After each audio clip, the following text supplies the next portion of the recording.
Today I'm going to tell you about a story entitled Moses, when Harriet Tubman led her people to freedom.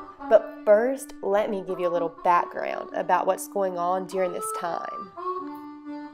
Can you imagine being captured from your home, from your friends and your family and your sports and your teams, tied down on a crowded ship and brought to a strange land? That is exactly what happened for thousands and thousands of African Americans in the days leading up to the Civil War. In a strange land, they were forced to work long and hot, miserable days under the constant threat of beatings and whippings if they did not please what they called their masters.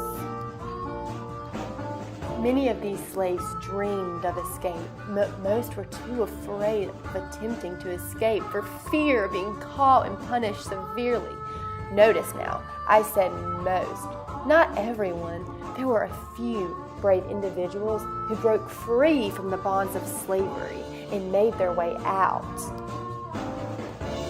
Of those who made it to freedom, there were some who were so brave and courageous that they went back into the deep and dangerous South, can you believe it?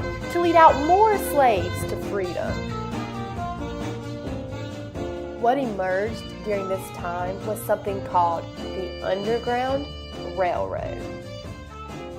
This was no ordinary railroad like we have today. Instead, it was a railroad without any metal and without any coal. It was made up of brave slaves and freed men who made their way secretly to the South and led those who were weighed down with chains and oppression into freedom. Of these brave souls, there was one who was a leader of leaders. This leader faced dangerous dogs, guns, rivers, and hunger time and time again. Her name was Harriet Tubman. Carol Boston Weatherford's book, entitled Moses, is the story of one of the leaders in this moment who faced death consistently on her mission of leading people to freedom. Harriet Tubman was a slave to her master. He was selling her to the South to work with cotton, rice, indigo, or sugarcane. Harriet was going to never see her family again. She was terrified. She went into her cabin and enjoyed her last night with her family before she left for the next day. The next morning, Harriet tells not a soul her plan. She grips the axe to chop wood, breathes deeply, and murmurs, "Lord, I am going to hold steady to you." God whispers back in a breeze, "I'm going to see you through, my child."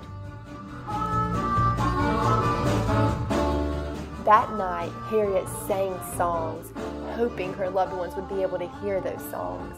While the plantation sleeps, Harriet cries to the Lord for help. She is sick of being a slave. She needs and wants freedom. So that night, she begins what she thinks will be a successful escape. Running through the swamp, she hears frogs crowing, and her own heart is a-pounding.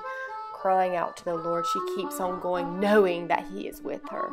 On her attempt to escape, Harriet finds herself creeping down in the woods. Her heart's fluttering. She hears hooves beating against the dusty pathways. "Oh no," she cries out again to the Lord, begging Him to keep her from getting caught, because she knows not only if she was caught would she still be a slave, but she would be getting a beating from her master.